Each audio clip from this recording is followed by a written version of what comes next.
Nu McPherson'la beraberiz. Kendisi Yeni Zelandalı. Ve şu motorla, yani şu skuterle dünya turuna çıkmış İngiltere'den. Ve dünya turuna çıktıktan sonra da Türkiye'ye geldiğinde Sinop'a kadar gitmiş.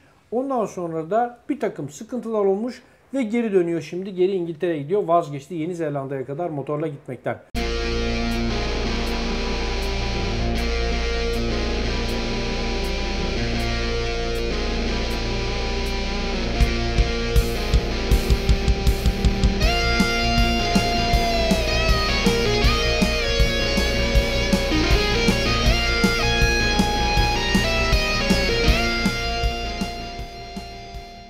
How did you decide to make this trip? Well, I decided a couple of years ago that the time was right to leave England. Been living there at that stage for about 13 years, and I wanted to return to New Zealand to be able to see more of my family, really, to be able to spend time with them.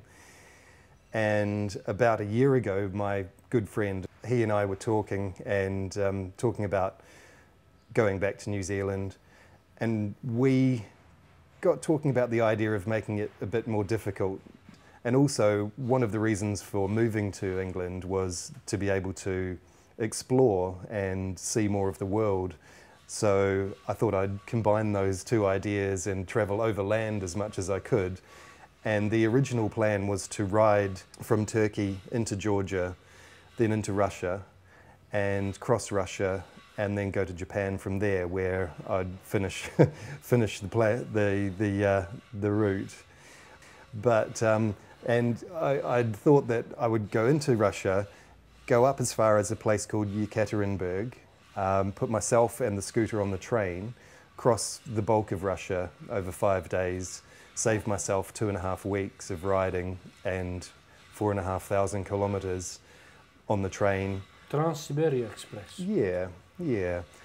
But even then, it was still going to be quite tight. I think I'd planned on 27 days to cross Russia, and my visa is only 31 days, so there wasn't a lot of room for error. And that was on the assumption that I could get the scooter on the train, because I'd done as much research as I could to try and find out if it was possible, but I had conflicting reports. Some people said yes, some people said no, it can't be done.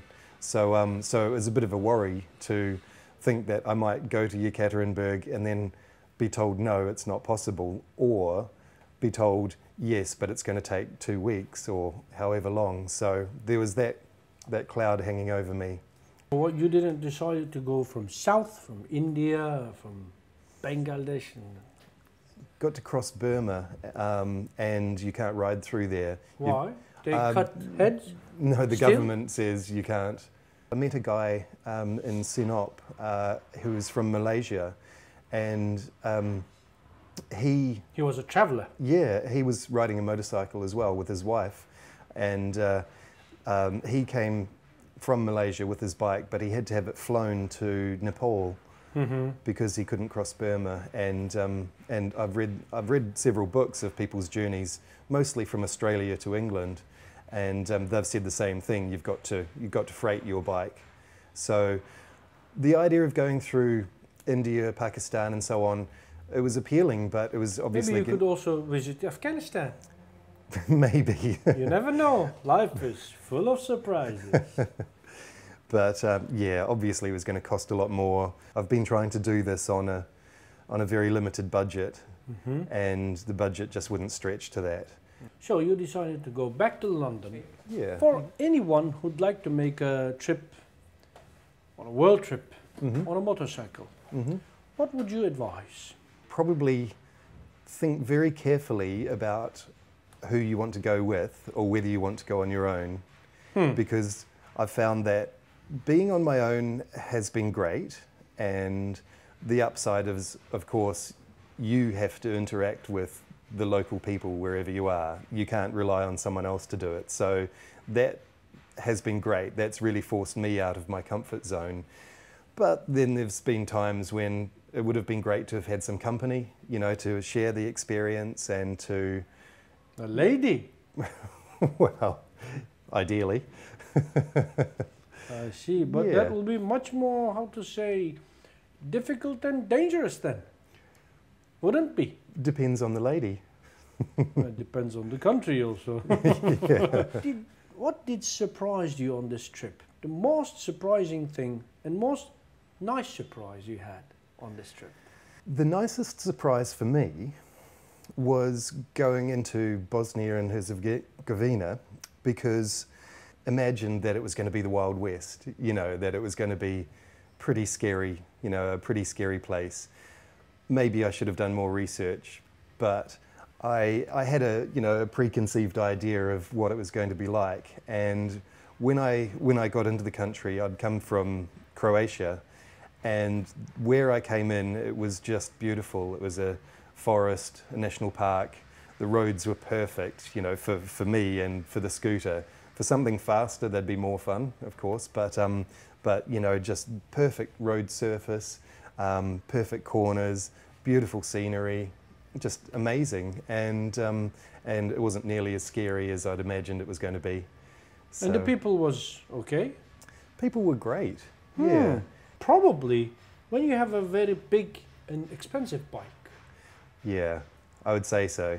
That was one of the reasons. When they see you on this thing, they say, oh, he's one of us. Let's help the guy. You're absolutely right. I mean, that was one of the reasons why I chose to ride this rather than one of my motorcycles was, just the sort of friendliness of it. And this is not exactly a Vespa, apparently. Despite the badge, yeah, you're right. No, I used to restore scooters and motorcycles for a living, and I restored this first in 2004, 2005, and then re-restored it earlier this year, change of colour, reconditioned the engine, you know, new cables, etc., just in anticipation of this trip. So it's this is actually another bike. It's not an Italian frame. It's actually an Indian frame, a Bajaj. The frame and the glove box are Indian, but everything else is Italian. Everything else is Vespa. The front suspension, it's a modified version. It's something else. It's from a modern automatic LX ET4. ET4. Yeah, I adapted that to fit, and the engine's much newer than a lot of the other parts. The mudguard maybe early 60s. Same with the side panel and handlebars. The other side panel is mid 50s. You know, it's just a collection of parts, the way I wanted them to be. Bizden delisi de var abi. Var böyle insanlar yaşıyor. What was the worst part of the trip? Probably the worst part was the day that I seized it. My own fault, my own stupidity. I'm going to blame a lack of sleep. You know, I'd just not been sleeping well in my tent. Burada bir açıklama yapalım. Nu McPherson'la tanıştık. Dedi ki benim motorumda bir sorun var. Apo Usta'ya götürdük. Ferko'nun yetkili servisine. Hemen söktüler kafayı. Piston sekman orayı bir indirdiler. Görüldü ki pistonun yanı bütün çizilmiş. İki zamanlı motorlarda yağlamayla soğutmayı benzinle yaptığı için, yani hem havayla hem yağla çalıştığı için sistem zaten cümbür cemaat, herkes içeride. Benzin musluğunu kapatmış doldururken, benzin alırken unutmuş öyle kapalı vaziyette. İniyordum çıkıyordum diyor yokuşlardan. Bir yerden sonra belli bir seviyenin altına düşünce artık motor aşırı ısınıyor ve o pistonla silindir arasında bulunması gereken yağ tabakası, benzin, yağla karışık benzin tabakası bulunmayınca bir yerde sürttürüveriyor. Ona işte seizing diyorlar ya da işte sürtmesi diyorlar. Zaten aşırı ısıdan da şişiyor piston çok ısınınca. Bu olmuştu. O yüzden bu sabah ufak bir masrafa girdi ve piston sekman değiştirdiler. Daha doğrusu piston ve silindir değişti. Okay, then now you have this little play on the crankshaft. So what you're planning to do? Take it easy and see how far I get, really. I've ridden it, well, how far is Sinop? You know, I've ridden back from there with it, making that noise. You know, I'm thinking that possibly when I seized the piston, that it also might have seized the bearing and done some damage then. But I've ridden quite a few kilometres back, and I can hear it at high revs. I know when to back off, and I'll crawl if I have to. You know. No, hopefully not. Hopefully not. But once I'm back in the EU, when I'm in an EU country, then my insurance includes recovery back to the UK in the event of a terminal breakdown. So that's really reassuring, and that I'm not going to just thrash it, you know, thinking I can blow it up. But yeah, that's a bit of a comfort, you know, a backstop. So. Yes. Well, by the way, is it really comfortable, that seat? For about 5 or 6 hours. That's one of the things I did on the second restoration, was add the extra springs on the back to provide more support, so that it's not all just cantilevered at the front, because it has broken at the front before. I've had to re-weld it, so I just wanted to provide that much more support. But it's firm and it's all right. It's quite wide, so enough support. Really good. Okay then. What would you like to tell the audience that we forgot to ask you, and you would like to give that message to them? One thing is, I would like to say to motorcyclists out there, if you see me on the road, wave, you know. One thing that's really surprised me, and it's Nobody's waving to each other in Turkey. Okay, but it's not just Turkey. It's been right throughout Europe. And I see guys on bikes waving to each other, but because I'm riding that, they just, you know. This poor bastard. No handshake for that.